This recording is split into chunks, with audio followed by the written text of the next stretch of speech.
And we welcome you in to our homes. Welcome to the best podcast available. I'm Jason Gibbs, Andrew Gribble, Nathan Zegura.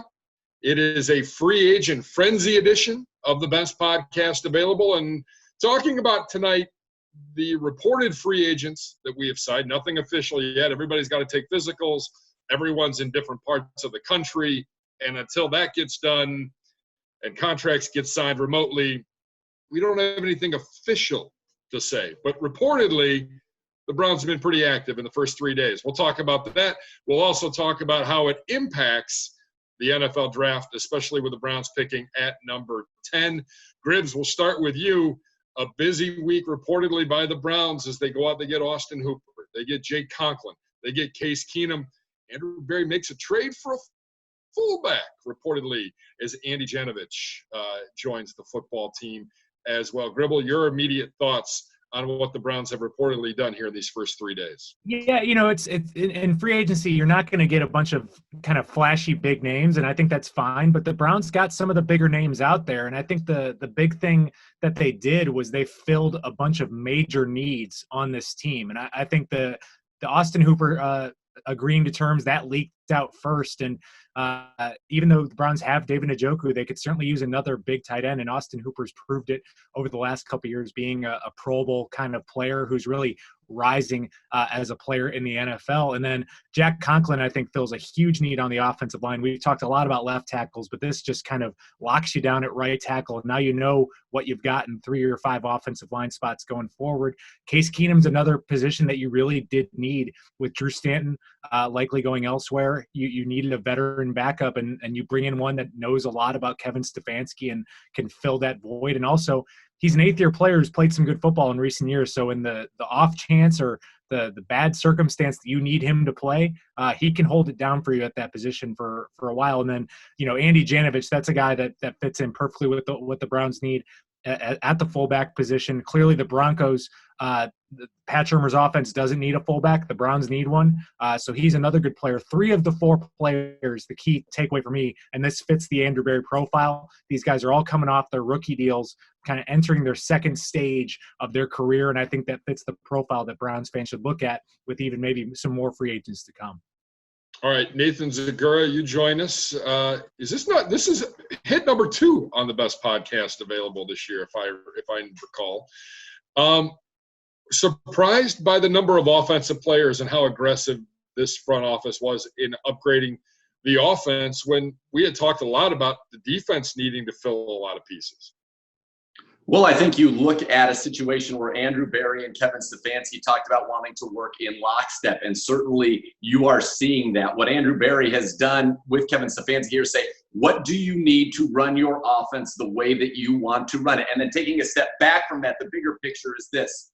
What is the key to success for the Browns, both short-term and long-term? And the answer is Baker Mayfield. And so what you're going to do is surround Baker Mayfield with the pieces that allow him to be the best quarterback he can be for your organization and run the Kevin Stefanski offense, which has proven to be successful around the NFL. So what do you need? You needed a second tight end, 2 tight ends. Last year in Minnesota, Kevin Stefanski had 2 tight ends on the field about 57% of the time, most in the NFL. You have Austin Hooper, who's caught about 80% of his targets, very sure hands. Then you have the athlete in David Njoku, the former first-round pick, and that gives you that 2 tight end look. Not only that, Hooper, while he's not regarded as a great blocker, he is a very, very good blocker in one particular area, the wide zone. He was actually a top 5 tight end blocking in terms of wide zone runs, which, guess what, is the foundation of this offense, the wide zone. That brings me to Jack Conklin.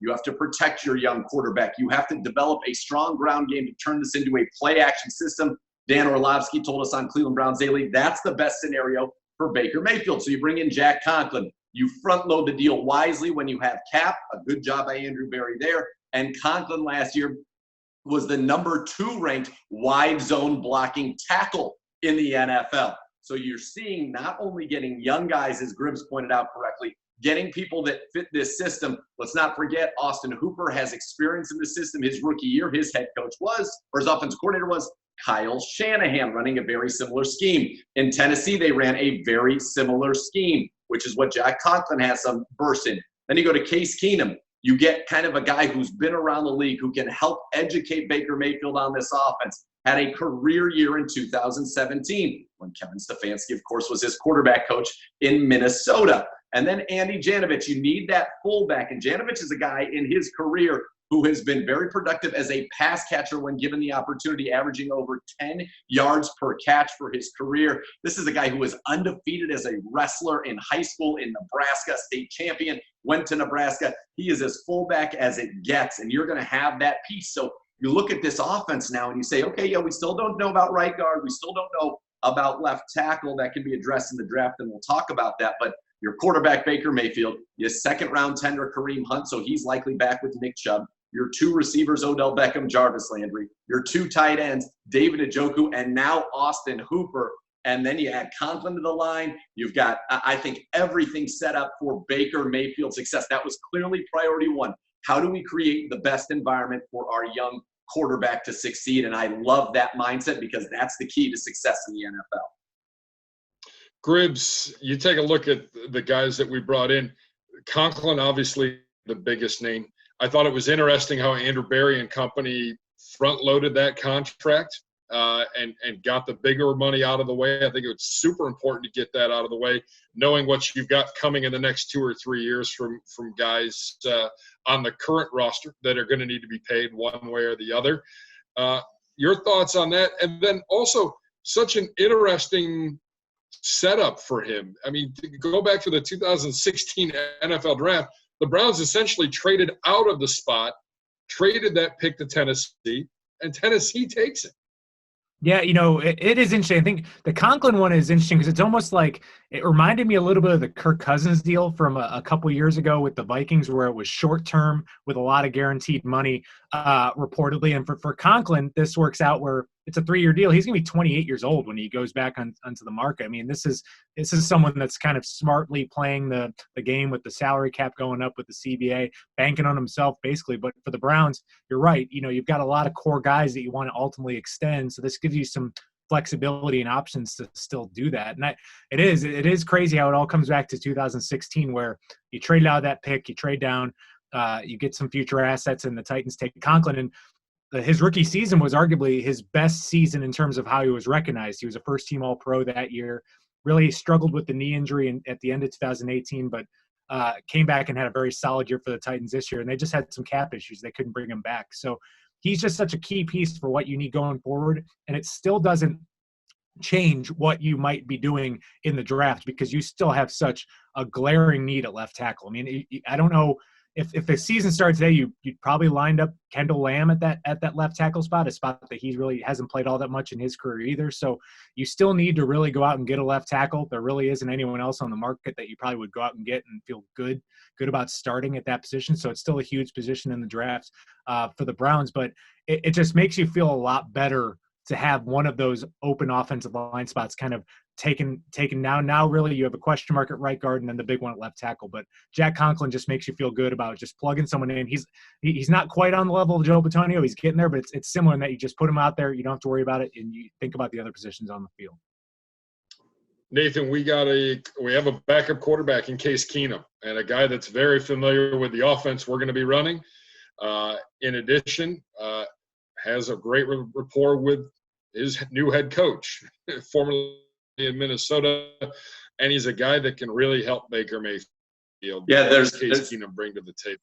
There's no doubt about it. In Case Keenum, you go back to that 2017 season, he ends up being the starter in Minnesota, throws for over 3,500 yards, 22 touchdowns, 7 interceptions, completes 68% of his passes, working hand in hand with Kevin Stefanski. And, when we looked at who would be the ideal person to bring into this quarterback room with Baker Mayfield, we all thought it was Case Keenum, and the Browns get that done. And I'll tell you what, this offseason is going to be unique. We don't really know what's going on, when there's going to be able to be offseason workouts.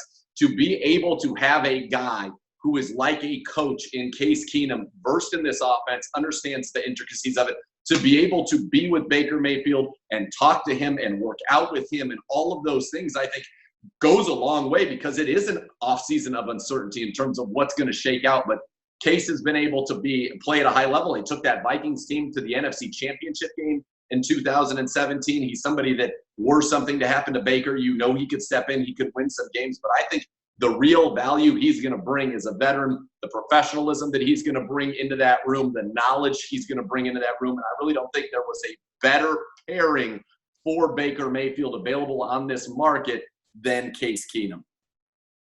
I think another move that, we talk about our free agents that we've reportedly signed, and those being Austin Hooper and Jake Conklin and Case Keenum.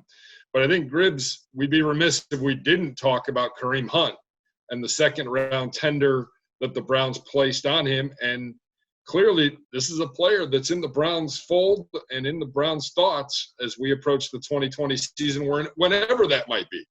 Yeah, and it's interesting because there isn't too much of a difference because Kareem Hunt was a third-round pick, so the lowest you're going to go is third round. So it's a pretty small difference, but I would say it pretty much locks you in that he's coming back. I just don't think any team's going to put an offer out there that'll throw in a second-round pick as well. So you just make that another peace of mind thing where he's going to be back, and this will be interesting to see what the Browns do with it because as good as the Vikings were running the ball last year, they really didn't incorporate two backs very much. And I think that's something that they're going to be able to work with throughout the offseason and develop a plan because when we saw it work last year, as much as maybe the Browns' offense was not on the same page last year, it sure looked like it was on the same page when both those guys were on the field, and it just seemed to work. And it was more about just getting your best players on the field, and this just kind of falls into what the Browns could maybe do best. And you have two really good receivers, you have two good tight ends, and two good running backs. I think that's the foundation of what your offense is going to be. I think the Browns are obviously going to add some depth at wide receiver, but I would imagine just a lot less three wide receiver looks than we're accustomed to seeing because the strength of this team is at running back, tight end, and wide receiver at the top two wide receivers. Nathan, is there a free agent out there that you just kind of look at and go, man, I wish he would have fallen to us? Maybe is there a guy out there like that? That's already off the board. For me, I'd have to switch to the defensive side of the football. I just want to give one quick note on Kareem Hunt, and obviously we talked about Andy Janovich coming in as well. Last year under Kevin Stefanski, the Vikings used 12 personnel, which would be two running backs on the field 34% of the time. The NFL average only 19%. So I think there's a lot that they can do with both Kareem Hunt and Nick Chubb together, and then either Chubb or Hunt with Janovich, and that's 34%. It's one out of every three plays. And last year in Minnesota, Alexander Mattison still got about 100 carries, averaged about 5 yards a carry. So it wasn't like this. Madison certainly wasn't on the level of a Kareem Hunt, a former leading rusher in the NFL, but lots of flexibility. You'll be able to keep those guys fresh. As for the free agents you talked about, the attention has to be turned to the defensive side of the ball. And so some guys out there we know let's just start one area only, the safety room. Right now, we have Sheldrick Redwine, the fourth-round pick from the U last year. We also have J.T. Hassel. That's it. So the safety position is one that I was watching very, very closely. And, Anthony Harris is a name that's possibly still out there. The Minnesota Vikings franchise tagged him, yet they're saying he's available for trade. His salary could end up being an issue. But the guy that I kind of had my eye on and I thought really fit what we were trying to do was a single high safety and cover three looks or a split field safety. But that center fielder is Trey Boston, who has been really, really good the last couple of years, but hasn't been able to hit that long-term deal and was locked up by the Carolina Panthers, the team he played for in 2019 for 3 years at $18 million. And I thought, man, that would have been a real nice value in giving you somebody on that back end because there are some box safeties types that are still out there available in free agency and also some in this draft that are kind of safety linebacker hybrids. And so I thought the Browns might be able to address that side of it in either later in free agency or draft. But the free safeties, it's tough. And I would say as we go to air right now, the guy that's probably the most accomplished out there is Clinton Dix. But that free safety market is kind of drying up quickly now. To Gribbs' point at the beginning, Andrew Berry's looking for some younger guys going on their second contract. And you think about Jaron Kearse, who was with the Minnesota Vikings a year ago, played well for them. Will Parks, who played for Joe Woods in Denver. Those are names that aren't kind of at the top of the list, but guys who have flexibility, versatility to play free, strong, or come in and cover the slot. That's where the Browns, I think, need to really look and bring in some bodies into that room. Gribble, thoughts from you on biggest needs here going forward? Yeah, I would say the one guy that you would have maybe liked to see bring in, and this is just because you saw linebackers go out the door, was, you know, a guy like a Corey Littleton from the Rams or something, even a Nick Kwiatkowski from the Bears. You know, both those guys ended up going elsewhere. So you've got some question marks at linebacker now, and I think we knew that going in, and it's not the same kind of market for linebacker out there. There's not a ton of big names out there. Blake Martinez went elsewhere as well. So, you know, I just think this is an area where you've got to bank on your young guys on the roster and maybe add through the draft, because I think you're going to maybe find some depth players at the linebacker position, but I think the name guys, you know, they're not there anymore. So I think that they really weren't there to start this free agency class, and now going forward, it's just going to be a young group of linebackers no matter what. And you got to hope Mack Wilson takes a jump, and maybe you get someone, whether it be in round 1, if you're going to get an Isaiah Simmons, or definitely someone on day 2 that you can believe can make an impact on you right away. All right, let's take a look around the NFL and free agency before we talk about how all of this is impacting our draft position at number 10, because I don't think we can get into that without discussing what has gone on and the mayhem and the chaos from the past 3 days of legal tampering followed by free agency starting just a few hours ago. We are recording this. It is Wednesday night. So just a heads up, a lot is changing, a lot is fluid, and the way the first 3 days has gone, who knows how the rest of this is going to go here in the very near future. If I would have told you Tom Brady was going to be a Tampa Bay Buccaneer at the start of all of this, Zegura, what would you have said? I would have been like, let's make a Taco Bell bet on that one. I'm hungry. I need some more Taco Bell. It's stunning, really, when you think about it, that it was one of those things when we were at the Combine, you heard it, everybody said, look, I really think this is serious. I think Tom Brady is done in New England. I have close friends who have some connections to that organization. They said, I think this is maybe going to happen. I'm like, they'll figure it out, right? Robert Kraft's going to sit in a room with Bill Belichick and Tom Brady, and they're going to work it out. And they did have that meeting, and they were not able to work it out. And I think Tom Brady wanted a new challenge. I think, you know, many people thought the Chargers, but the Buccaneers, when you think about it, makes a lot of sense. Good weather, great talent around him with Mike Evans and Godwin and Braid and O.J. Howard. There's supposedly maybe they're going to bring in Antonio Brown that Tom Brady's been playing, you know, staying very much in close contact with, and that offense could be loaded. Bruce Arians is Coach Peyton Manning and Ben Roethlisberger, and obviously, you know, you think about the AFC for a long time, it was dominated by Brady, Peyton, and Big Ben. So I think it just ended up being the right fit for him. And honestly, I think he probably wanted, and wisely so, to get out of the AFC. You know, the Chargers would be in the division with Mahomes and the reigning Super Bowl champions. I think his path to the Super Bowl, he knows, is easier in the NFC. And so he's going to take his shot down there with the Tampa Bay Buccaneers. But I don't think anybody could possibly have envisioned the scenario playing out that Tom Brady in the year 2020 is going to be the starting quarterback for the Tampa Bay Buccaneers. Yeah, no question. Gribbs, when you think Tom Brady and moving on here, I got to think the Bruce Arians connection. Somehow, some way, whether it's Peyton Manning making that introduction, whatever the case might be, Arians' history with quarterbacks, that had to play a factor in this. Yeah, it's interesting, and I had one thought about it, and I think a lot of people have made this connection. Bruce Arians has a relationship with Antonio Brown. And Tom Brady apparently definitely has a friendship with Antonio Brown that is blossoming. I mean, it's kind of coming down this course. Are we going to see Antonio Brown now on the Tampa Bay Buccaneers as well? And I wanted to be skeptical a little bit here, because Tom Brady is 43 years old. He's very good, but he's definitely not as good as he used to be.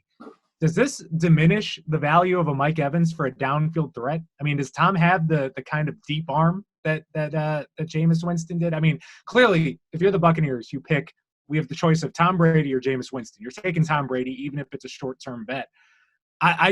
We've seen this movie so many times. Joe Montana maybe had the best possible version of this ending.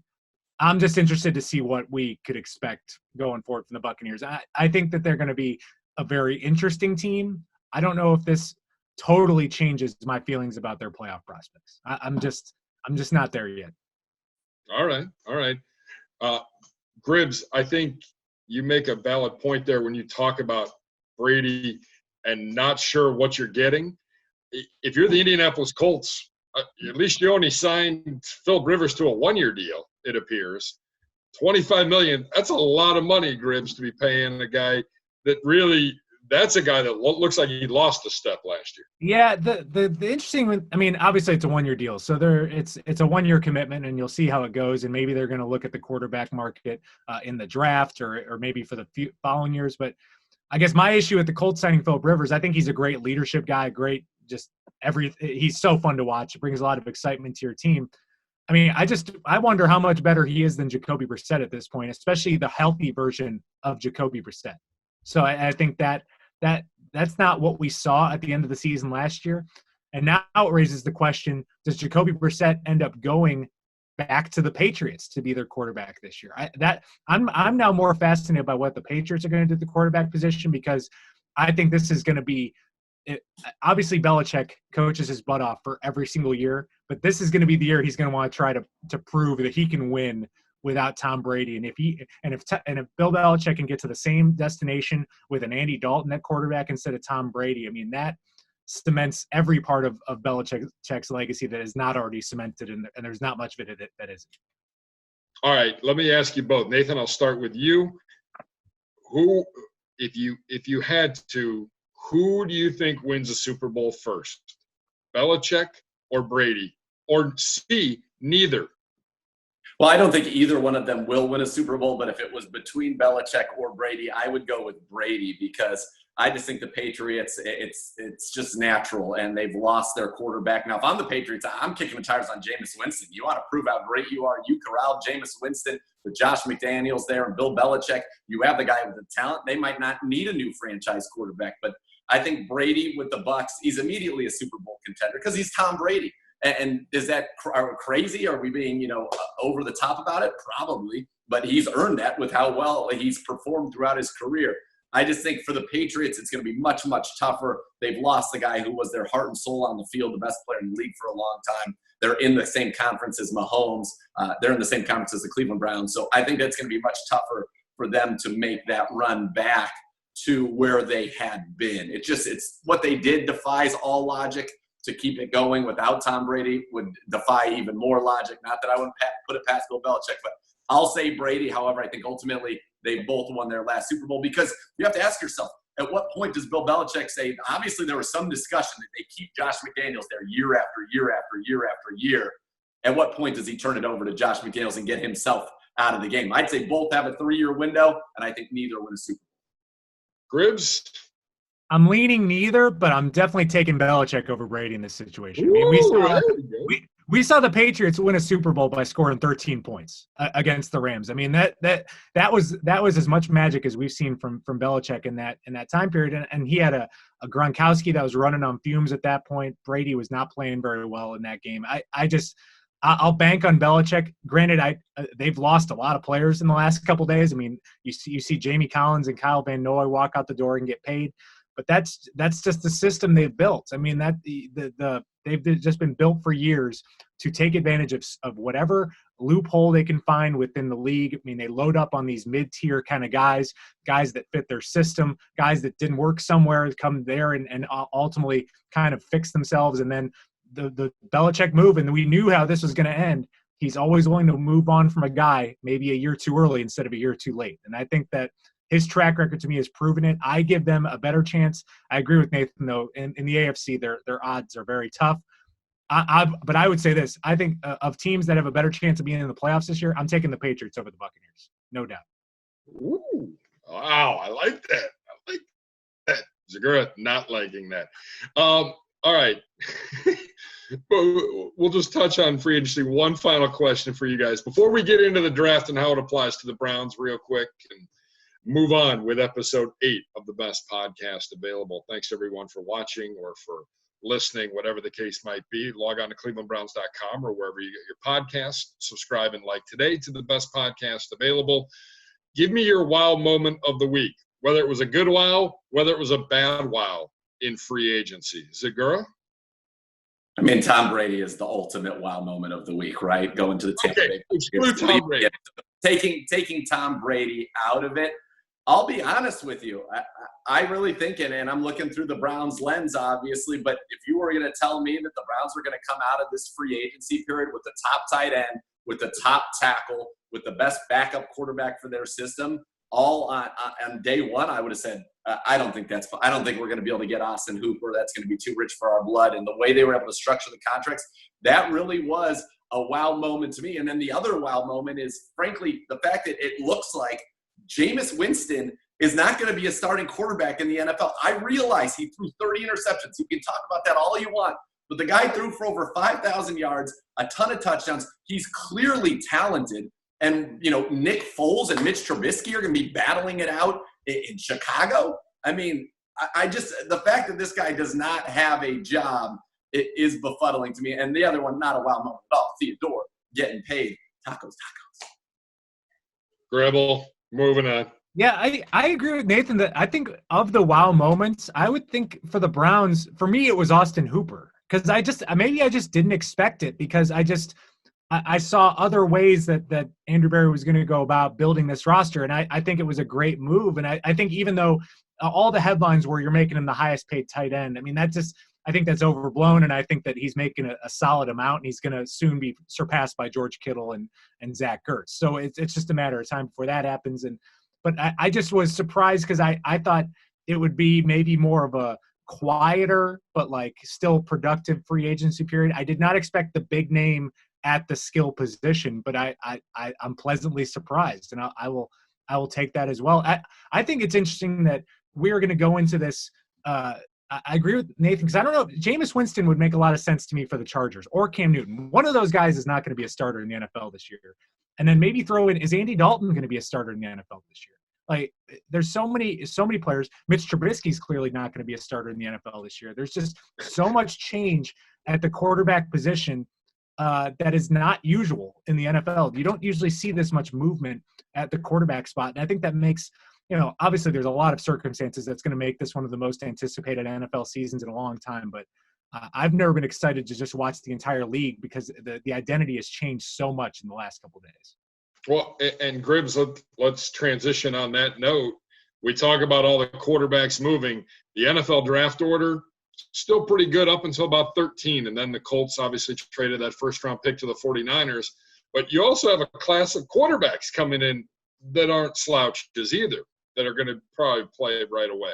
Yeah, I would say the events of the past couple days has made it more likely that it seems like the Chargers are maybe more likely to go for a quarterback, because it sounds like reports are out there that they're leaning toward Tyrod Taylor being their guy going into the year. So that tells me they're probably using their first-round pick on a quarterback. So that helps the Browns.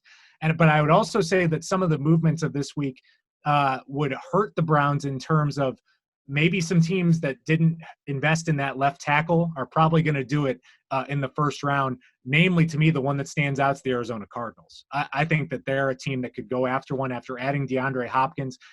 That left tackle might be the final piece that they need to help kind of build an offense that could be really good this year. So I'm now, after what has happened over the past 48 hours, I'm more of the opinion that the Browns might be getting the fourth tackle in this draft than I was starting on Monday. Zegura, any chance that the Browns, Gribble mentioned it, the fourth tackle, any chance the Browns might actually have to move up to get one of these four tackles the way this is looking? Depending on how things were going to go with the Chargers, it felt like it could become possible. Apparently, talking to people at the Combine, and it's really no secret, much like last year, that the New York Giants loved Daniel Jones. You found out that the Chargers really love Justin Herbert. And so if you give that as a given and take that for what it's worth, and there seems to be a lot of smoke, the fact that they've come out and said, look, we're going to go with Tyrod Taylor this year, what tells you they're going to draft a quarterback early. So that puts three quarterbacks in the top 10. Herbert, Tua, and Joe Burrow is going to go one. So now we're at the seventh pick for the Browns. Isaiah Simmons is going to likely go in the top 10. Chase Young is definitely going to go in the top 10. Okudah is likely to go in the top 10.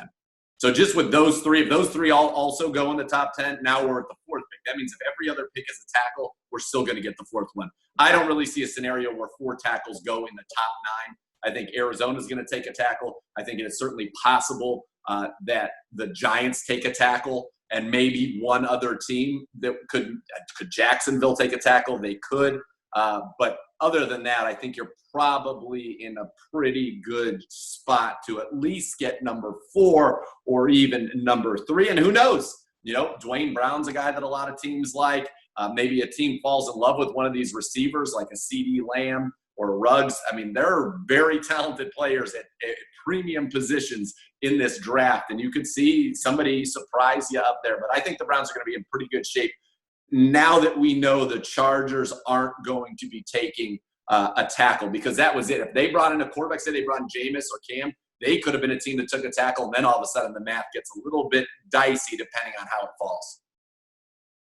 All right. Final thoughts, guys, as we approach the League New Year underway. We're about 3 hours in. Again, we're recording this on Wednesday night. A lot can change from the time that you watch this or listen to it. A lot going on, a lot of things still fluid. Browns with some work still to do, especially on the defensive side. Gribble, final thoughts from you. Well, yeah, a couple of things. One, I'll follow up on what Nathan said about the left tackle thing. I do think if you are getting your 4th left tackle, that to me makes me wonder if the trade back would be a possibility, because what if that 4th left tackle is not the guy that really fits what you want to do, and then your options are better probably to move back. So that in that discussion about getting the number 4 left tackle in the draft, that could open up a potential move back instead of the move up that we were talking about earlier. And I would say, too, obviously most of the big name free agents are off the board. That's what happens in NFL free agency. But just keep in mind that over these next few days, weeks, that there will be some impact players that end up signing with these teams, including the Browns. You go back to last year, the Browns added guys like Eric Kush and Adarius Taylor on the first day of free agency, but then got a guy like Morgan Burnett later in free agency, and he ended up playing a bigger role probably on your team than those other 2 guys. So there are going to be some players added to this team. I know people are really concerned about the defense. I imagine there will be some defensive players, especially ones that could play a significant role in this team this year, that'll be added to this team this year. Zegura, final thoughts from you?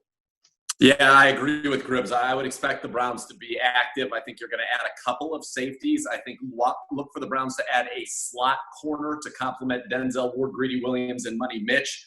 Linebacker, and there's some veterans that are out there. I think that's the one room. I think for the most part, you're going to see the Browns looking to add guys around 26, 27, maybe 28, that age range, which is what they've done so far, with the exception, obviously, of Case Keenum. The linebacker room's the one room I could maybe see them bring a veteran in to help accelerate the development and work with, the young guy, Sione Takitaki, and, of course, Mac Wilson.